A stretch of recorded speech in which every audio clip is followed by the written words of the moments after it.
Bom dia a todos e obrigado por aguardarem. Sejam muito bem-vindos à videoconferência de divulgação dos resultados do primeiro trimestre de 2024 da Taesa. Destaco aqueles que precisarem de tradução simultânea, temos essa ferramenta disponível na plataforma. Para isso, basta clicar no botão Interpretation, através do ícone do globo na parte inferior da tela e escolher o seu idioma de preferência, português ou inglês. Para aqueles ouvindo a videoconferência em inglês, há a opção de mutar o áudio original em português, clicando em Mute Original Áudio. Informamos que esta videoconferência está sendo gravada e será disponibilizada no site de RI da companhia, onde se encontra disponível o material completo da divulgação de resultados. É possível fazer o download da apresentação em inglês, também no ícone de chat. Os participantes não poderão habilitar os seus microfones durante todo o evento. Para fazer perguntas, clique no ícone Q&A na parte inferior de sua tela e escreva sua pergunta para entrar na fila. Ressaltamos que as perguntas podem ser enviadas durante a apresentação e serão lidas ao vivo pelo gerente executivo de RI, Cristiano Grangeiro, e pela especialista de RI, Juliana Castelli, e respondida em seguida pela diretoria durante a sessão de Q&A. Ressaltamos que as informações contidas nesta apresentação e eventuais declarações que possam ser feitas durante a videoconferência, relativas às perspectivas de negócios, projeções e metas operacionais e financeiras da Taesa, constituem-se em crenças e premissas da administração da companhia, bem como informações atualmente disponíveis. Considerações futuras não são garantias de desempenho, elas envolvem riscos, incertezas e premissas, pois se refere a eventos futuros e, portanto, depende de circunstâncias que podem ou não ocorrer. Investidores devem compreender que condições econômicas gerais, condições de mercado e outros fatores operacionais podem afetar o desempenho futuro da Taesa e conduzir a resultados que diferem materialmente daqueles expressos em tais considerações futuras. Agora, passarei a palavra ao Cristiano Grangeiro, para iniciar a apresentação.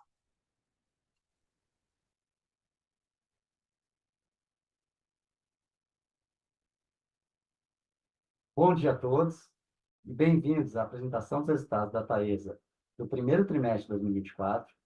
Esperamos que ela seja esclarecedora e completa. Caso tenham dúvidas, vocês poderão fazer suas perguntas durante toda a apresentação pelo botão de Q&A da plataforma. Ao fim da apresentação, nós abriremos a sessão de perguntas e respostas, onde diretores aqui presentes esclarecerão suas dúvidas.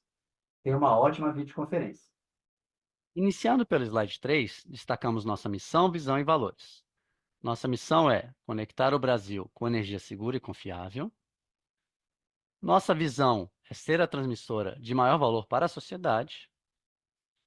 E nossos 4 valores fundamentais são: cuidamos genuinamente das pessoas, agimos com integridade construindo relações de confiança, buscamos excelência em tudo que fazemos e a Taesa somos nós.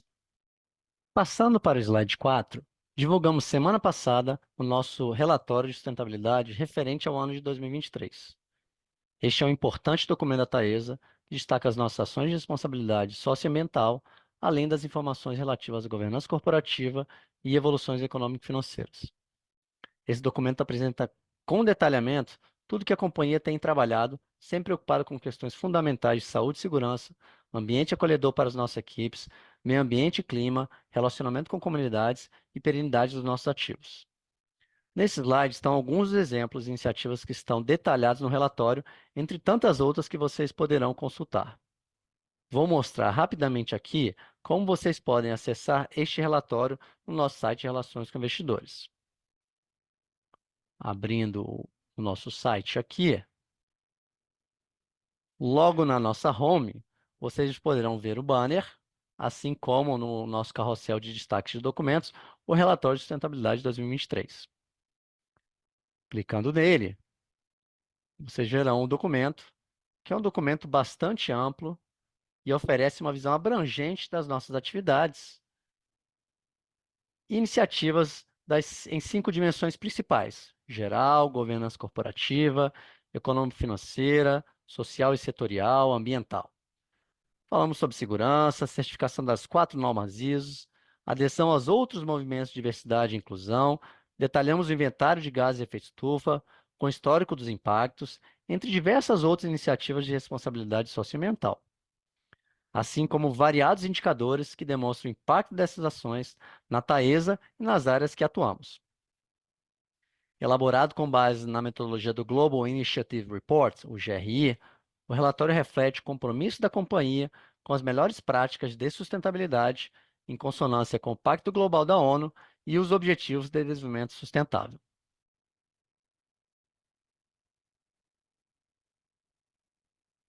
Iniciando agora a apresentação dos resultados do primeiro trimestre de 2024, o slide 5 apresenta os principais destaques do período. Entraremos em mais detalhes de cada um nos próximos slides. O primeiro aqui foi que a receita líquida regulatória atingiu 584 milhões de reais, com uma queda de 2,4% em relação ao ano anterior, refletindo o efeito negativo do GPM no ciclo da RAP de 2023-2024 e uma parcela variável que destacaremos. O EBITDA do trimestre foi impactado por despesas não recorrentes de 10,1 milhões de reais e evento de PV de Janaúba de 3,4 milhões de reais. Excluindo esses efeitos, o EBITDA ficaria em 507,4 milhões e a margem EBITDA em 85,1%. Vale dizer também que a PV do trimestre, excluindo o evento de Janaúba, ficou em 6,5 milhões de reais, equivalente a 0,97% da RAP do período.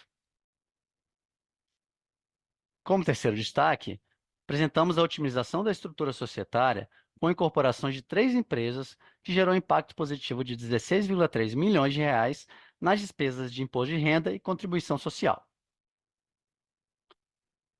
Liquidamos a 15ª emissão de debêntures da Taesa no valor de 1,3 bilhão de reais, com custos competitivos e uma série verde em GPM, gerando eficiência de custo e alongamento de prazos.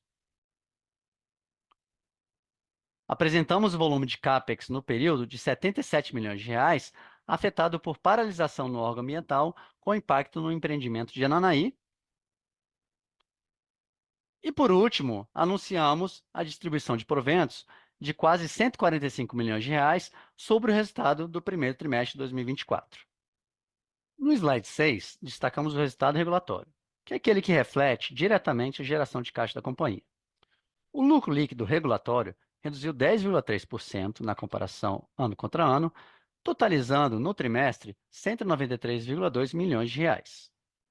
Como vocês podem ver no gráfico, o maior ofensor desse desempenho foi a redução no EBITDA de 36,9 milhões de reais, que iremos destacar mais à frente.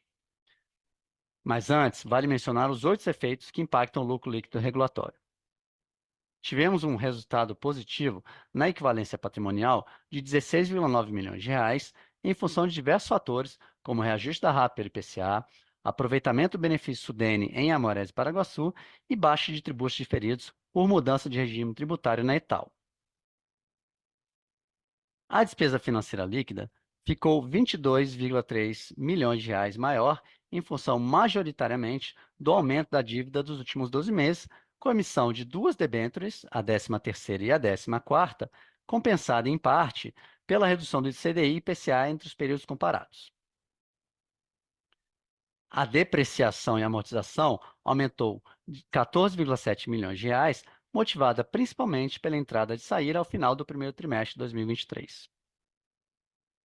E, por fim, um destaque relevante foi uma redução importante no imposto de renda e contribuição social, influenciada pela incorporação das empresas AT3, Santana e Saíra, que concluímos ao final do ano passado. Tivemos uma eficiência tributária de mais de 16 milhões nesse trimestre, o que demonstra o nosso foco contínuo em iniciativas na Taesa que geram valor aos nossos acionistas.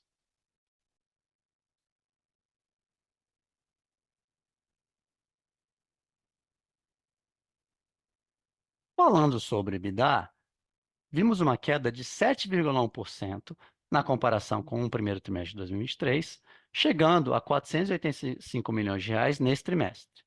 Já a margem saiu de 87,2% no ano passado para 83% neste ano. Indo para os próximos slides, número 7, vocês verão que tivemos eventos atípicos e não recorrentes que merecem serem segregados para melhor comparação entre os trimestres.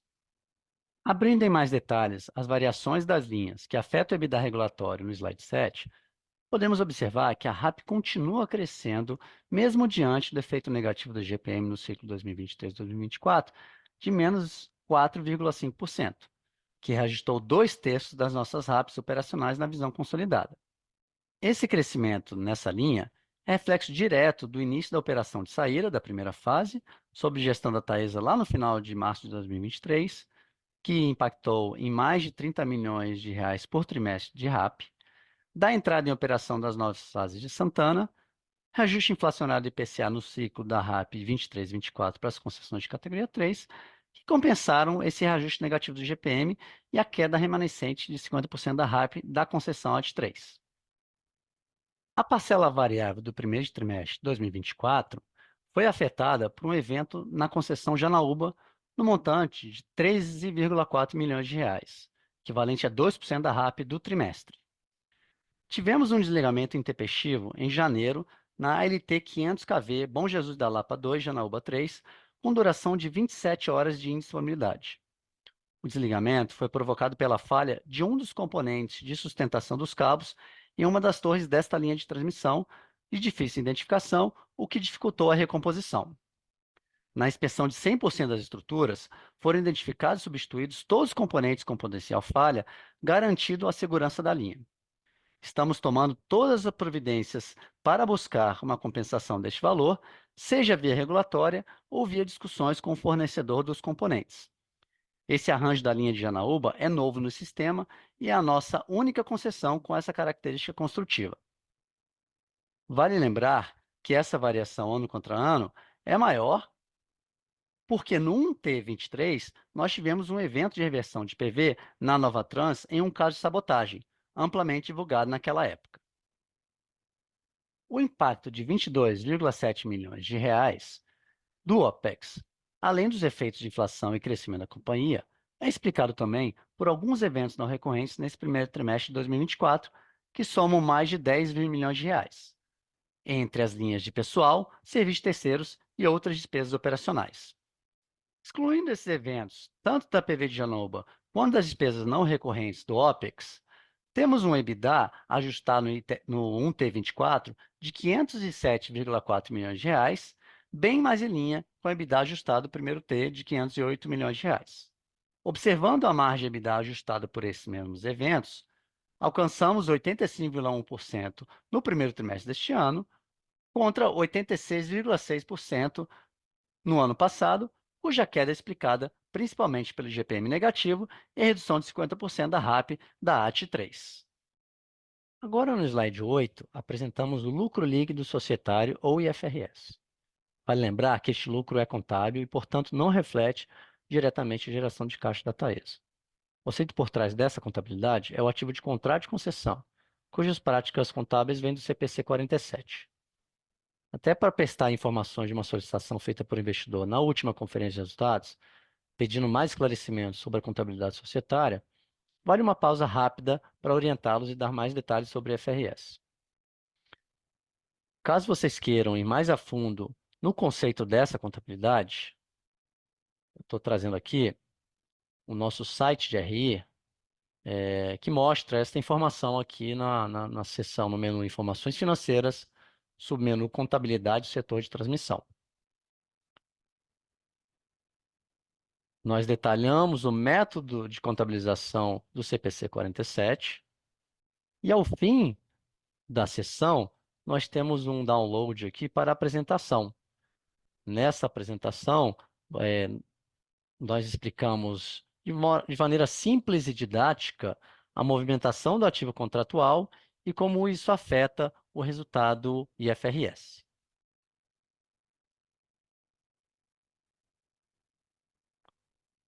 De maneira geral, como os contratos de concessão já determinam receitas durante todo o prazo da concessão, o IFRS entende que precisamos contabilizar hoje este resultado futuro.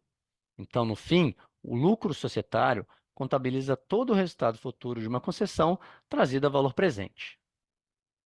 O lucro líquido IFRS apresentou uma redução de 3,3% na comparação anual, totalizando nesse trimestre 374 milhões de reais. Alguns dos efeitos explicados no resultado regulatório no slide anterior de número 7 também afetaram o lucro líquido IFRS, como o evento de Janaúba, que impactou a PV da Taesa em 13,4 milhões de reais, e as despesas não recorrentes, que somaram aí 10,1 milhões de reais. Além desses efeitos, tivemos uma queda de 30,2 milhões de reais na linha de equivalência patrimonial, em função da redução da margem de construção de Ivaí, uma vez que esse empreendimento entrou em operação comercial no início desse ano. Apresentamos maiores despesas financeiras líquidas em 22 milhões de reais, que também explicamos anteriormente no resultado regulatório. E esses efeitos foram compensados em parte pelas maiores receitas de remuneração de OIM, por entrada em operação dos projetos Saíra e Santana. Acho que vale destacar aqui que esses dois projetos também afetaram positivamente a receita de correção monetária, que foi compensada pelos menores índices de inflação dos períodos, tanto GPM quanto PCA, o que afetou negativamente a receita de correção monetária das demais concessões operacionais. Outro efeito positivo foram os maiores investimentos nos novos empreendimentos, cujo impacto foi uma variação na margem de construção de 25,8 milhões de reais, com o maior efeito gerado por Ananaí. E, por fim, assim como explicamos anteriormente, as incorporações da AT3, Santana e Saíra realizadas no fim do ano passado resultaram em uma eficiência tributária de mais de 16 milhões de reais nesse trimestre também no IFRS. Passando para o slide 9, apresentamos o andamento dos nossos empreendimentos em construção. Recebemos recentemente mais 2 autorizações para reforços, uma na AT3 e outra em São Pedro, que totalizam um CAPEX anel de 76 milhões de reais e uma RAP estimada de mais de 11 milhões de reais, com prazo de entrega para 2026. Somando esses 2 novos reforços aos 5 já divulgados nos nossos materiais, estamos falando de mais de 530 milhões de reais de CAPEX, em torno de 84 milhões de reais de RAP.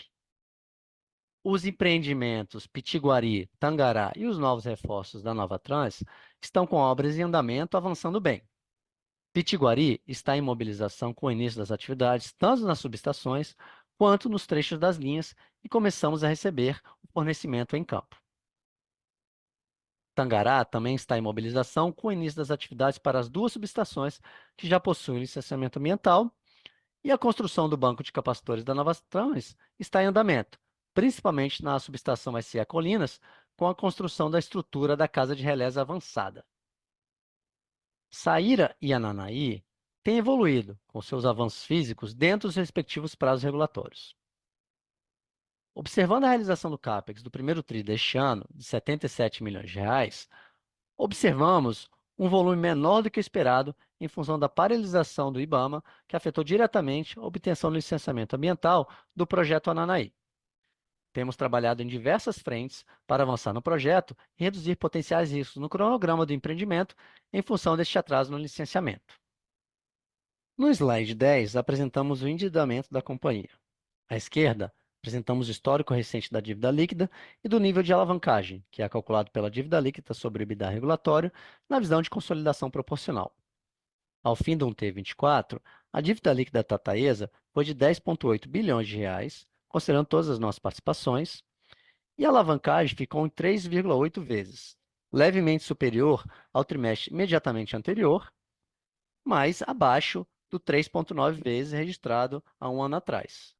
O perfil de amortização da dívida continua bastante adequado, com um custo médio real da dívida de 4,95% e um prazo médio de 4,4 anos. Vale destacar a 15ª emissão de debêntures concluída recentemente, que melhora o nosso perfil e que ainda não está nesse resultado, tanto em termos de custo quanto em termos de prazo. Falaremos melhor no próximo slide. Nossa posição de caixa fechou o trimestre em 1,6 bilhão de reais. 68% das nossas dívidas estão indexadas ao IPCA e 32% ao CDI. E o rating corporativo da companhia em escala nacional, que é acompanhado pela Moody's e pela Fitch, é o mais alto nível reconhecido pelas agências, o AAA. Lembrando que no final do ano passado, ele foi reafirmado pela Fitch. No slide 11, destacamos a mais recente emissão de debêntures da companhia.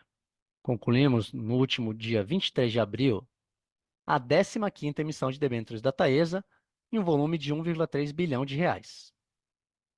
A emissão foi dividida em duas séries. A primeira série, no volume de 1 bilhão de reais, foi utilizada para o pré-pagamento da 13ª emissão de debêntures da companhia, que era uma dívida mais cara, CDI mais 1,5, e um prazo menor, de apenas 2 anos, que venceria no início de 2025. Com isso, conseguimos emitir uma dívida bem mais eficiente, a um custo de CDI mais 0,63%, 10 bips abaixo da remuneração inicial e um prazo de 5 anos. A segunda série foi no valor de 300 milhões de reais para aportar nos novos empreendimentos. O interessante é que é mais uma debênture verde que a companhia emite, só que dessa vez indexada ao IGPM, uma vez que a maior parte das nossas receitas também é indexada a esse índice de inflação e, portanto, faz todo sentido buscar esse tipo de captação. Nessa segunda série, conseguimos fazer uma captação com um fechamento da remuneração inicial de 15 basis points, isto é, a IGPM mais 5,84%. Comparando com o Tesouro Direto em IGPM, a NTNC de referência, essa série fechou com um prêmio de apenas 20 bips. Vale destacar que a primeira série foi a segunda melhor captação realizada este ano, em 2024, em termos de prêmios sobre CDI. E a segunda série foi uma emissão em IGPM, algo menos comum no mercado, mas com uma distribuição de 100% a mercado. Visando a execução do planejamento estratégico e maior previsibilidade por parte do mercado, a companhia anunciou sua proposta de distribuição de proventos, que resumimos no slide 12. A partir desse ano, a base de cálculo para a distribuição de dividendos e juros sobre capital próprio passa a ser o lucro líquido regulatório. Excepcionalmente, para o exercício social de 2024, a proposta de distribuição será de, no mínimo, 75% do lucro líquido regulatório. A partir do exercício social de 2025, a intenção é pagar entre 90% e 100% do lucro líquido regulatório. É importante deixar claro que esta proposta não altera a nossa obrigação estatária de pagar, no mínimo, 50% do lucro líquido societário ou IFRS. Em outras palavras, o valor anual apurado de distribuição deve ser maior ou igual a 50% do lucro líquido IFRS ajustado de cada exercício. Essa proposta não garante os valores futuros de distribuição e estão condicionados à geração de caixa e situação financeira da companhia, às necessidades de alocação de recursos para fazer frente aos planos de investimento e às devidas aprovações societárias.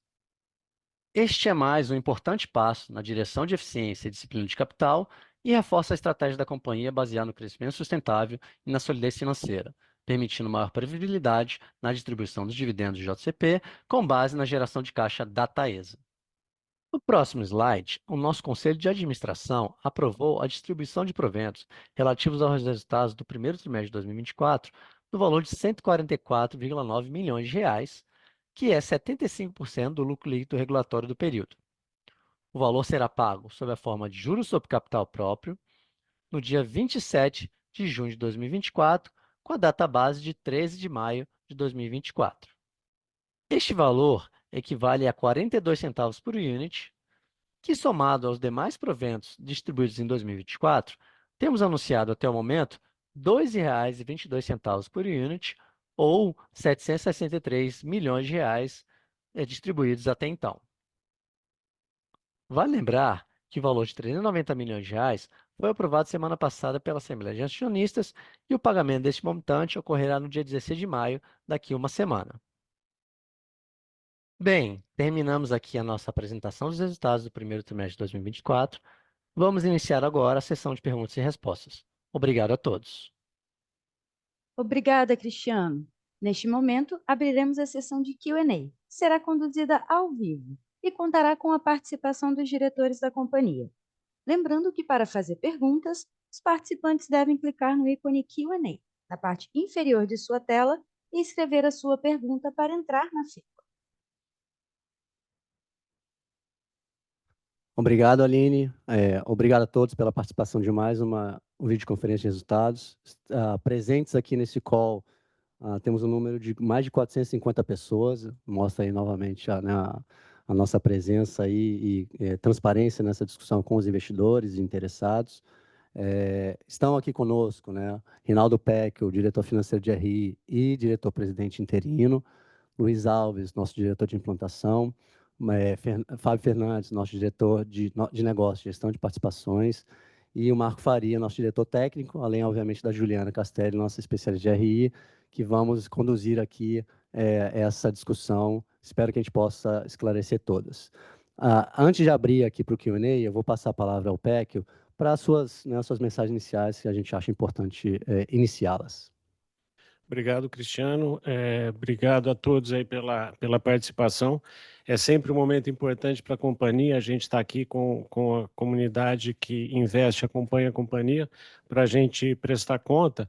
Mas eu queria começar manifestando a solidariedade ao povo do Rio Grande do Sul, que está passando por uma crise humanitária bastante severa, e a nossa solidariedade e a nossa mobilização para conseguir tirar um pouco do sofrimento que está acontecendo lá. Temos várias ações em andamentos e, ao longo do tempo, aí nas mídias sociais, a gente vai até informando para o benefício de todos. É um estado super importante para nós. Nós temos 100 famílias que contribuem para o sucesso da companhia. O Marco Faria está aqui, que é o diretor de operações, vai falar um pouquinho mais à frente com relação a isso. Mas a boa notícia que eu tenho para dar é que a nossa gente, os nossos ativos estão bem. Tivemos pouco impacto por hora dentro de tudo que aconteceu. Nós tivemos pouquíssimo impacto, 2 torres que tiveram algum tipo de subida no nível de água na base, algum problema de movimentação de pessoas, mas assim, dentro do cenário total, acho que a gente está num cenário muito favorável e a gente está muito feliz pela nossa pessoa, pelo nosso pessoal, mas obviamente consternado por tudo que está acontecendo e dispostos, assim que chamados, estamos em contato com outros agentes que estão presentes no Estado, para a gente dar colaboração através de pessoas, de recursos, de equipamentos, para a gente conseguir tirar um pouco do sofrimento e manter o sistema interligado nacional operando. Sabemos da nossa importância com relação a isso. Então, a primeira mensagem que eu queria dar é com relação a isso e também uma reflexão com relação às questões climáticas, o impacto que elas estão apresentando crescentemente e como que isso pode eventualmente envolver e impactar as operações de companhias como a nossa. Então, é uma atenção que a gente precisa dar ao tema. Entrando um pouco nos resultados, eu acho que nós apresentamos, o Cristiano apresentou com bastante riqueza de detalhes, um resultado bastante bom quando a gente vê as comparações recorrentes. Tivemos alguns eventos extraordinários que foram mencionados, mas eu diria que não foram surpresas, com exceção da PV, que de fato é algo não previsto, mas é uma empresa que tem linhas como a nossa, pode estar sujeito a isso. Apesar de ter sido um evento super específico e não se espera recorrência com relação a isso. Então, a gente apresentou resultados comparáveis com o primeiro trimestre do ano passado, bastante constantes e consistentes. E lembrando, né, que nós tivemos aí um dos impactos referentes à conjuntura dos índices econômicos, com impacto no IGPM no ciclo 23-24. Então, a gente sai um pouco desse ciclo, agora estamos no fim desse ciclo, vamos entrar no próximo, com alguns indicadores econômicos um pouco melhores, né? Quando a gente vê um mix nosso de correção de receita, a gente deve ter positivo, né, no próximo ciclo. Então, isso faz com que a perspectiva seja de crescimento aí da receita. Lembrando, né, que a gente tem uma parte da nossa receita em GPM, fizemos uma captação em GPM para também ter alguma forma de hedge aí. Acho que foi destacado aí pelo Cristiano, acho que é um ponto importante para a gente lembrar.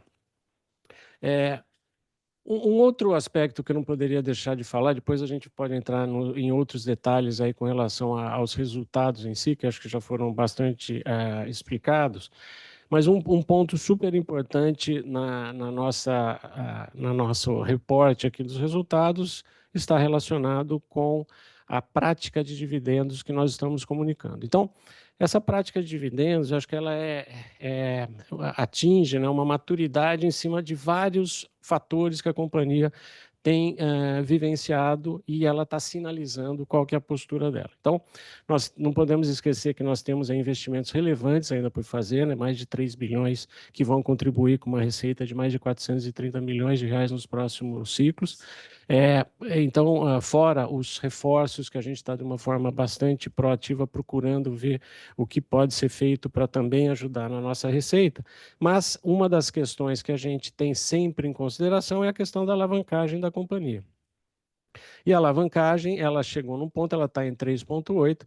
A gente estima que o pico da alavancagem, de acordo com as projeções que a gente tem nesse momento, deve ser atingido nesse ano, deve ser um nível um pouco superior ao que a gente está apontando nesse trimestre, e a partir do próximo ano a gente deve ter uma queda dessa alavancagem.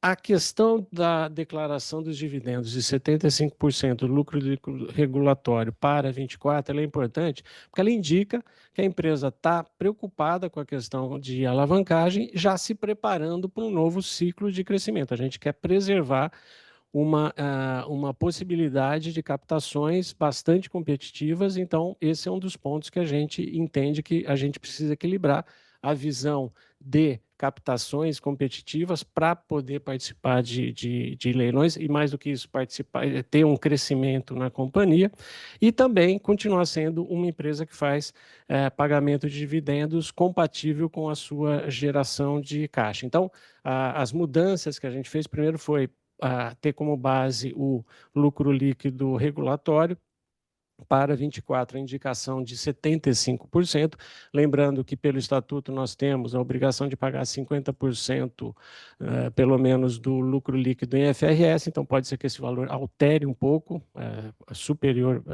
nível superior a isso, e para 25, nós estamos colocando um range aí entre 90% e 100%, até para ter uma flexibilidade, né? A gente vai sempre privilegiar o pagamento e o retorno para os acionistas, mas, obviamente, conjugando com essas questões de nível de alavancagem e opções e oportunidades de crescimento. Mas a indicação de 90% a 100% já dá uma medida de que a empresa tem preocupação com isso, mas ela vai estar olhando sempre o retorno para os acionistas.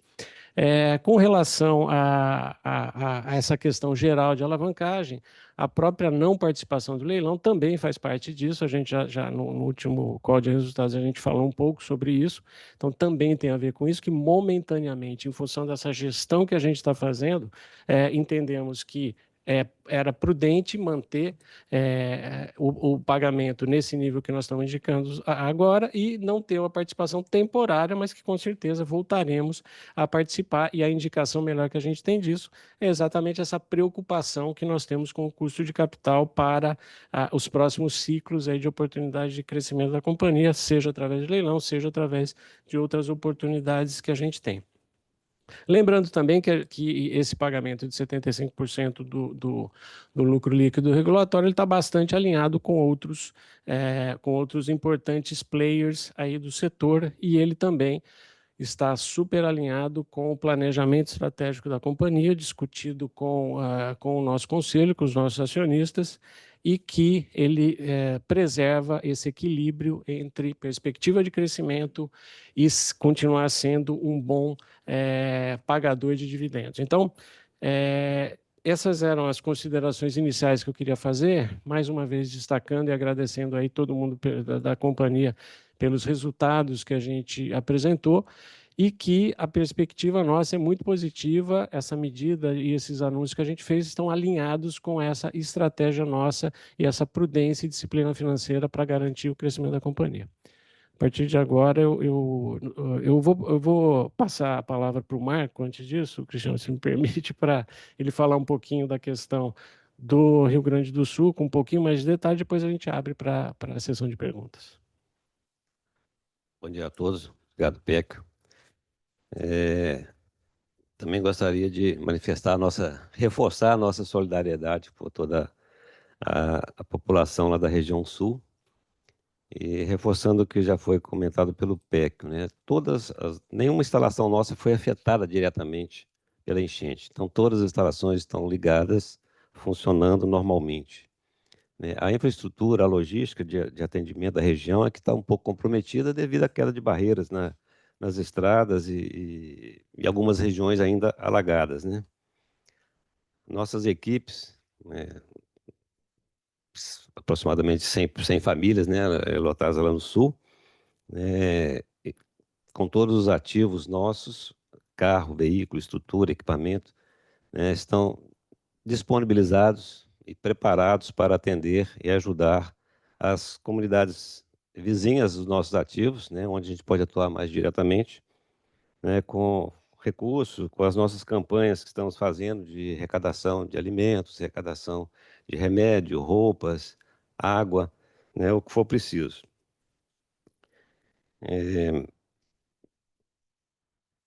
Então, reforçando, né, as nossas linhas ligadas, ela contribui, né, positivamente aí para o abastecimento de energia lá no sul e Saíra, que faz a interligação com a Argentina, também, né, normalmente está ligada e não foi afetada no seu projeto na operação nem na parte da obra que a gente ainda está fazendo em Saíra.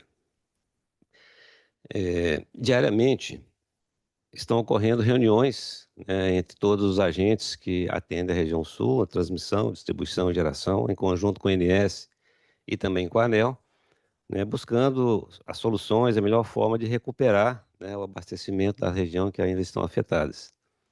Logicamente, muitas ações dependem que o nível das águas, né, das estações alagadas abaixe, para que a gente possa fazer um diagnóstico, né, e iniciar a recuperação dessas instalações.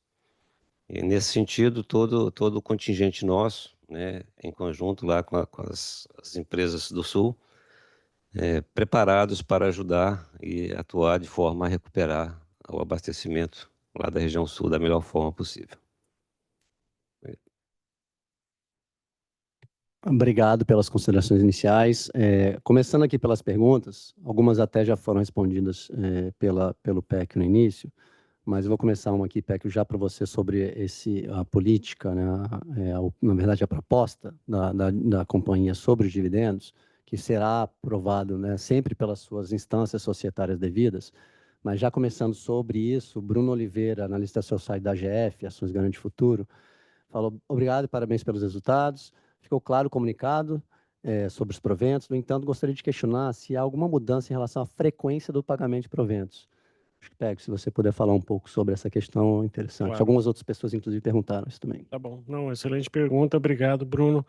Bom, tudo que a gente está fazendo é para dar previsibilidade e para mostrar a prudência que a gente tem na gestão, né, dos recursos da companhia e mostrar uma previsibilidade e uma aderência ao fluxo de caixa da companhia, por isso que também nós fizemos alteração para o lucro líquido regulatório.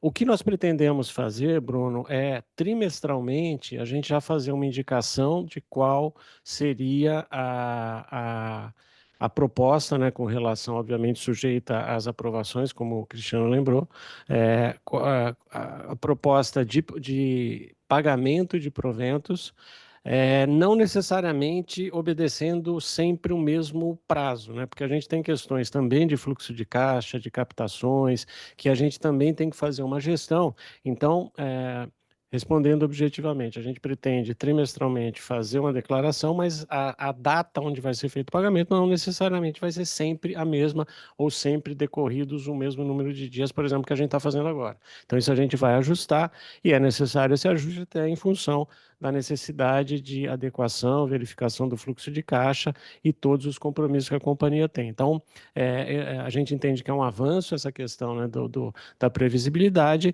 e com relação à recorrência, estamos numa fase que vamos ter que fazer essas informações não já definindo periodicamente quando que seria o pagamento, mas trimestralmente a gente vai fazer essa indicação e mais para frente a gente vai reavaliar e esperamos chegar num ponto que a gente consiga ser bem regular com relação a isso. Obrigada, PEC. Bom dia a todos.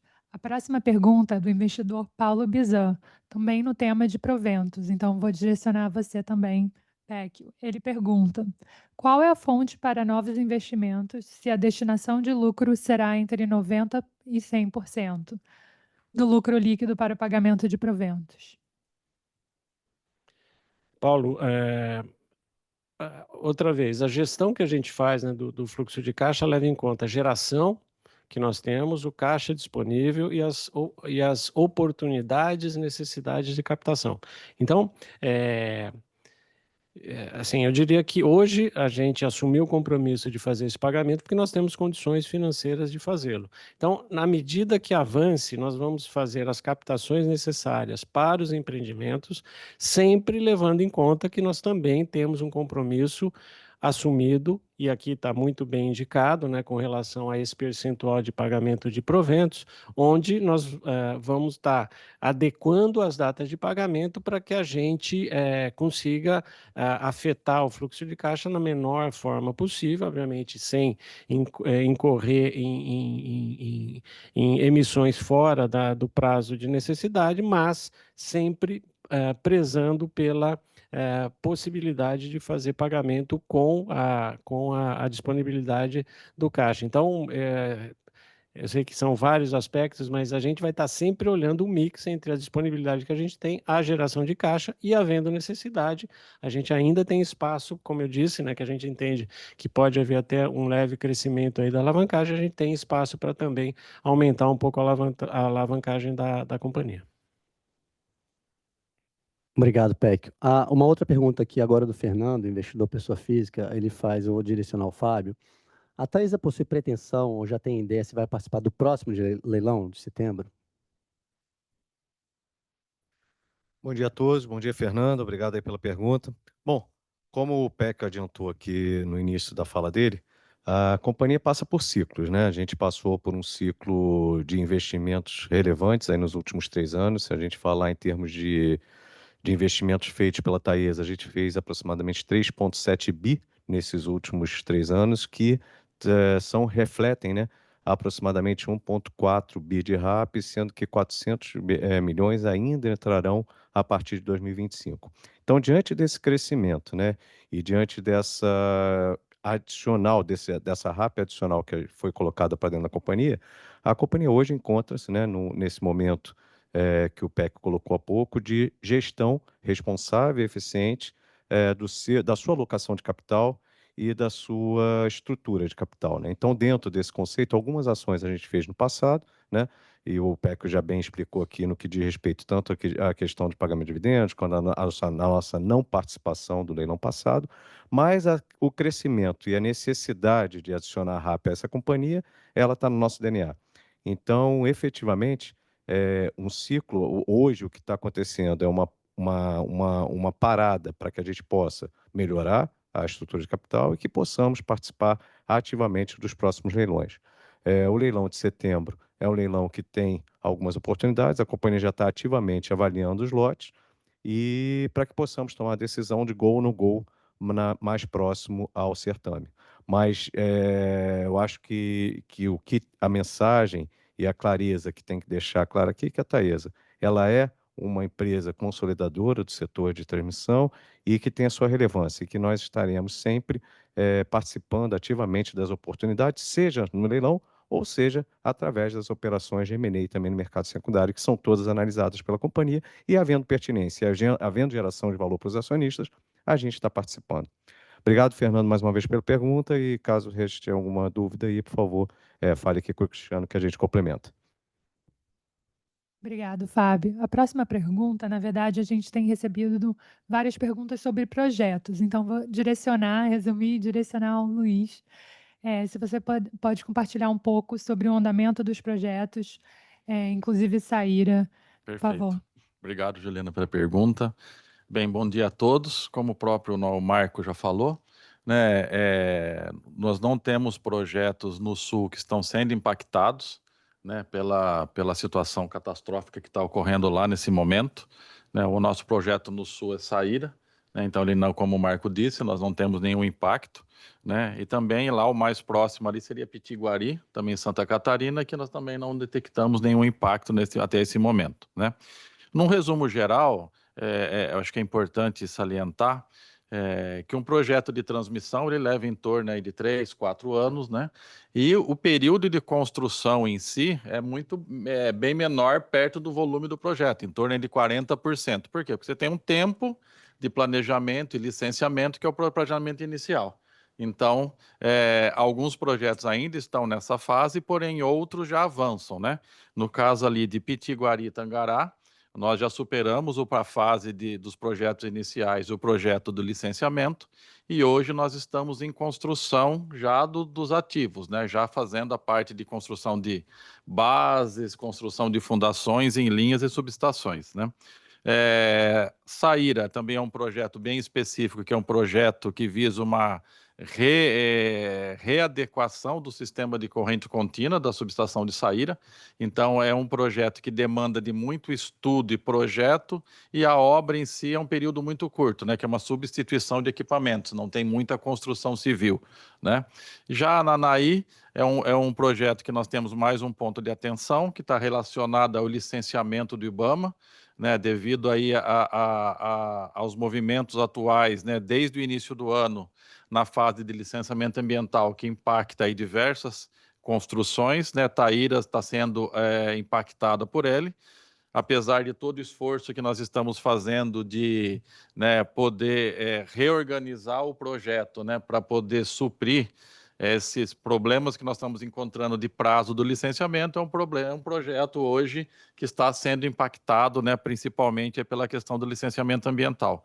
Então, no resumo, né, os demais projetos já possuem suas licenças, já estão em fase de construção, os reforços possuem um licenciamento mais simplificado, por ser instalações já em operação, né? Já temos aí o reforço na Nova Trans em construção, que é um banco série, né? Numa linha importante do sistema interligado, já está em andamento a construção dele, inclusive, nesse momento.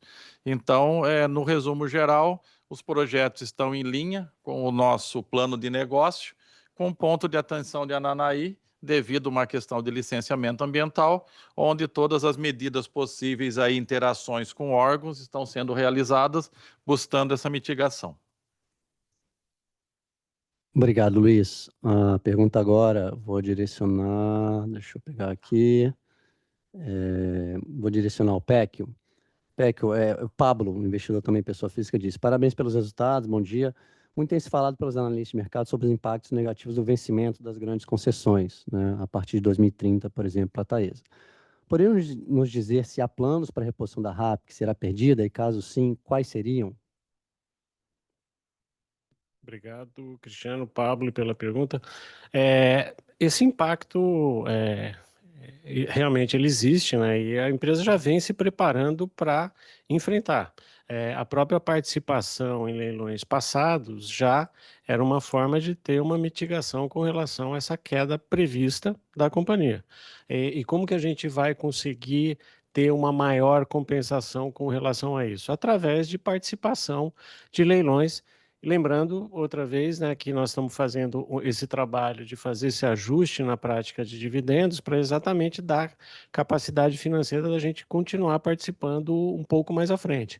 Então, a compensação, não sei se vai ser total, vai até ultrapassar, pode muito bem até ultrapassar o que a gente perde aí nas concessões, vai ser feita através, eu diria, a princípio, com participação de leilões, dentro das condições que nós entendemos que são adequadas e garantem um retorno aos acionistas, ou outras operações de M&A que podem ser analisadas. Então, não tenha dúvida que é um foco nosso, e essas medidas que a gente está tomando é exatamente para preservar e para garantir que a gente tem possibilidade de olhar crescimento um pouco mais à frente, viu, Pablo? Obrigado.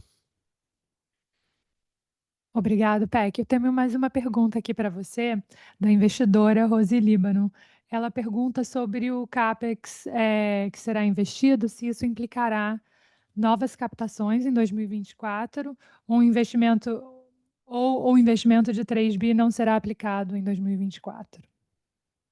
O investimento de 3 bi, ele não é referente a desembolsos de 2024. Nós temos aí um ciclo, né, de pelo menos 2 anos, com alguma coisa um pouquinho além disso, né? E a questão de captação, outra vez, olhando o fluxo de caixa, olhando a geração, vendo oportunidades de mercado, acho que a gente foi muito certeiro nas 2 últimas emissões que a gente fez, e em várias outras, acho que a empresa tem um histórico de ter uma estratégia de emissão muito boa.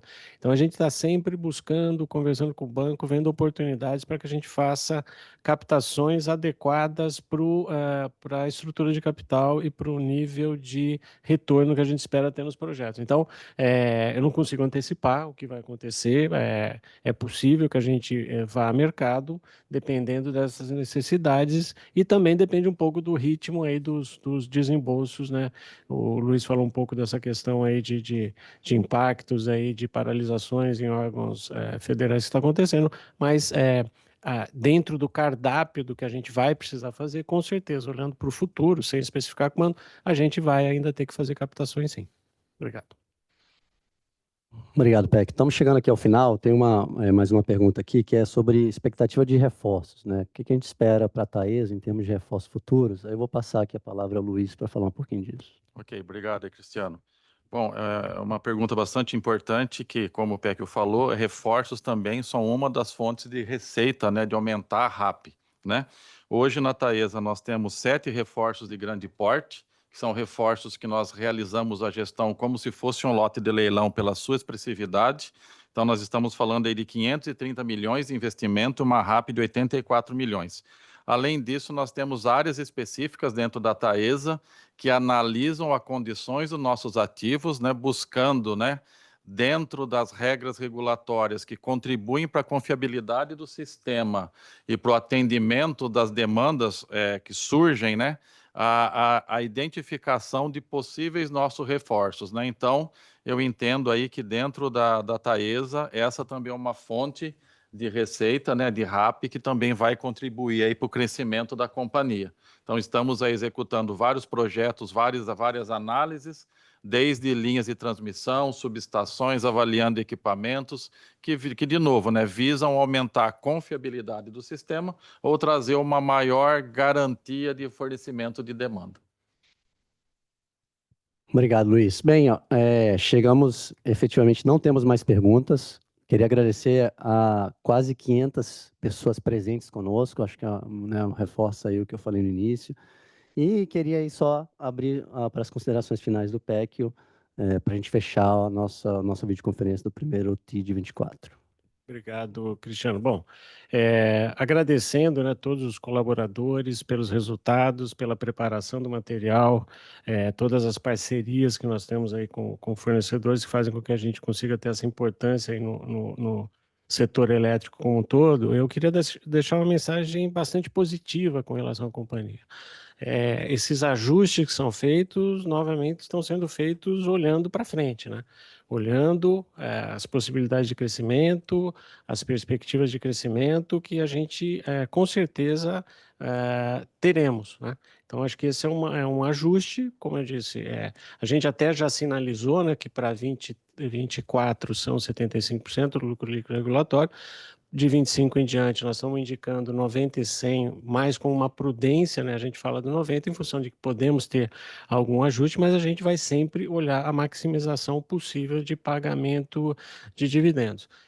Junto a isso, nós estamos analisando, e aí não é só no gerúndio, é fazendo de fato, nós acabamos de fazer 4 incorporações visando a melhoria da estrutura da organização, oportunidades de melhora na estrutura de capital da companhia e também iniciamos alguns projetos de revisão de algumas áreas de custo da companhia, que a gente também espera, no futuro bem próximo, conseguir dar uma indicação de que temos alguns programas aí que, com certeza, a gente espera trazer também ganhos para os acionistas através de uma operação cada vez mais eficiente dentro da companhia. Então, finalizando, mais uma vez, a solidariedade, ao povo do Rio Grande do Sul, a mensagem de apoio incondicional que a gente tem e esse otimismo olhando para frente, e a gente fica aqui à disposição através dos canais aí de RI para atender outras perguntas que eventualmente tenham, e agradeço aí a participação de todos. Muito obrigado.